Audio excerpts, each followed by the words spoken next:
Hi అందరికీ. ఈరోజు మనము విక్రమాదిత్య అండ్ బేతాళ నుంచి ఇంకో కథ చెప్పుకుందాం.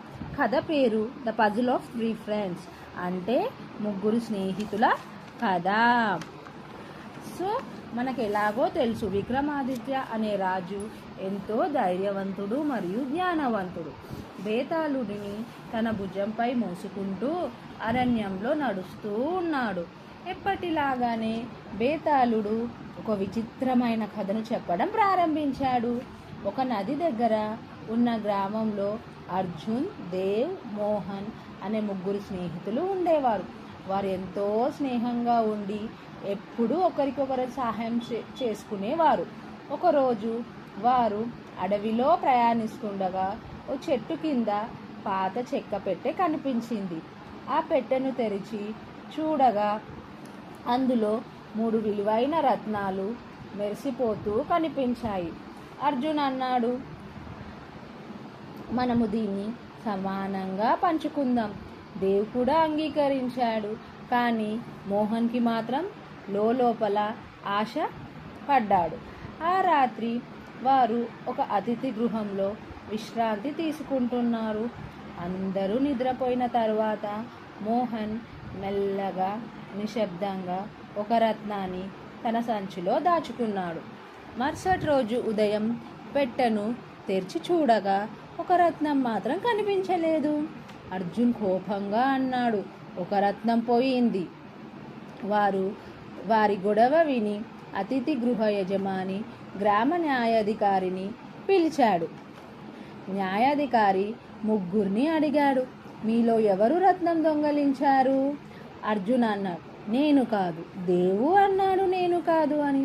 మోహన్ కూడా నేను కాదు అన్నాడు. న్యాయాధికారి గమనించాడు, అర్జున్ కోపంగా ఉన్నాడు. దేవ్ మాత్రం ప్రశాంతంగా ఉన్నాడు.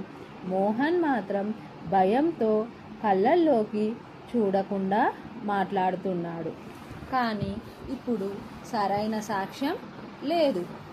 అప్పుడు న్యాయాధికారి ముగ్గురికి ఒక మట్టి కుండ ఇచ్చి ఇలా అన్నాడు, ఈ కుండలను ఇంటికి తీసుకెళ్ళి రేపు మరలా తీసుకురండి. దొంగతనం చేసిన వ్యక్తి కుండ రాత్రికి రాత్రే పగిలిపోతుంది. ఆ రాత్రి మోహన్ భయపడ్డాడు. నిజంగానే తన దొంగతనం బయటపడుతుందని అనుకొని తానే తన కుండను స్వయంగా తన చేతులతో పగలకొట్టాడు. మరుసటి రోజు ఉదయం అర్జున్, దేవ్ తమ కుండలను సరిగ్గా తీసుకొచ్చారు.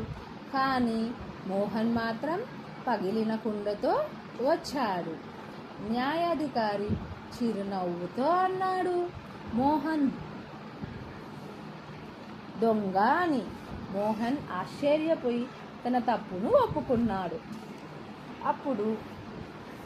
ఇప్పుడు బేతాళుడు విక్రమాదిత్యుని అడిగాడు, ఓ రాజా, న్యాయాధికారికి మోహన్ దొంగతనం చేసినట్టు ఎలాంటి సాక్ష్యం లేదు. అయినా అతడే దొంగ అని ఎలా తెలుసుకున్నాడు? విక్రమాదిత్యుడు సమాధానం ఇచ్చాడు, ఆ కుండలకు ఎలాంటి మాయాశక్తి లేదు.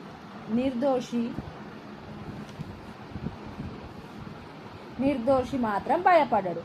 కానీ తప్పు చేసిన వాడు తన భయంతో తనే బయటపడతాడు. మోహన్ తన కుండను తనే పగలగొట్టి తన తప్పును బయట పెట్టుకున్నాడు. బేతాళుడు గట్టిగా నవ్వాడు. సరైన సమాధానం చెప్పావు విక్రమాదిత్య అని చెప్పి మళ్ళీ చెట్టుపైకి ఎగిరిపోయాడు.